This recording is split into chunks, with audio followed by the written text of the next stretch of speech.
2022 yil Abu Dabida o'tayotgan UFC 280 turniri. Makhachev va Oliveira o'rtasidagi chempionlik jangidan so'ng arenani tark etayotgan Hamzat Chimayev Abubakr Nurmagomedov bilan salomlashadi va bu salomlashuv mushtlashuvga aylanib ketadi. Bunga sabab esa Hamzat va Abubakr o'rtasida 2021-yildan beri ijtimoiy tarmoqlarda mana shu videoda aytilgan gaplar uchun davom etayotgan tortishuv. Habib bilan ham albatta jang qilaman. Agar buni Habib istasa, istaganini dabdalasini chiqaramiz, farqi yo'q. Hamma o'ziga ishonish kerak. Men o'zimga ishonaman. Shuning uchun ham men istalgan jangchini sindiraman, dabdalasini chiqaraman deyapman va shunday deyishda davom etadi. Albatta, agar o'zimni urib qo'yishmasa, Habib hammaga isbotladi, ko'rsatdi. Ajoyib edi. Hurmat qilaman. Va salomlashishdan avval Hamzat Abubakrning qorniga kaftining tashqi tarafi bilan sekingina tegib qo'ygani bo'ldi. Bu kadrlarda esa ular o'rtasida bo'lib o'tgan suhbatni aniq eshitishimiz mumkin.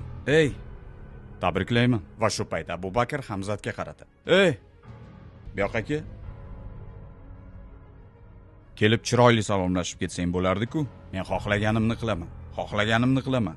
Menga bunaqa qilg'ing o'tmaydi. Menga bunaqa qilmaysan. Senga emas bunaqa qil. Bo'ldi yigitlar. Va shu payt Hamzat Abubakrni itarib yuboradi va kichik janjal boshlanib ketadi. Ular yo'llagan zarbalar bir-birlariga tegmagan bo'lsa-da, bu vaziyat ancha shov-shuvga sabab bo'ldi. Oktagon tashqarisida nimalar bo'layotganini Habib ham zimdan kuzatib turgan edi.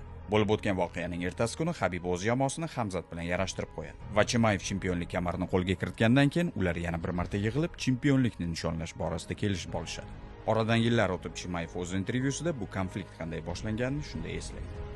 Jonli efirda kimdir menga Habib seni dabdalangni chiqaradi dedi va men o'sha yigitga javob berdim.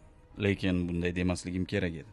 Men unga agar Habib meni dabdalamni chiqarishni istasa, men ham uni dabdalasini chiqarishga tayyorman, ya'ni jangga tayyorman. Va bu gaplar shunchalik shov-shuvga sabab bo'ldiki, xuddiki men Habibni dabdalasini chiqarmoqchi bo'lgandek. Bu gaplar internetda rosa aylandi. Hamzat Habibni dabdalasini chiqarmoqchi. Va menimcha shu xabarlarni Abubakr ham ko'rgan, chunki media bu gaplarni shunday yetkazgan. Keyin men bu haqida post yozdim, Abubakrning o'ziga ham xabar yubordim. Menimcha u ko'rmagan bo'lsa kerak. Bilaman. Ular bilan o'tirib gaplashib olmoqchi edim. Ya'ni men bu xabarlar ortidan qandaydir tushunmovchiliklar yuzaga kelishini istamadim. Eng qizig'i, biz bungacha Vegasda birgalikda o'tirib ovqatlangandik. Muammoni shunday hal qilmoqchi edim.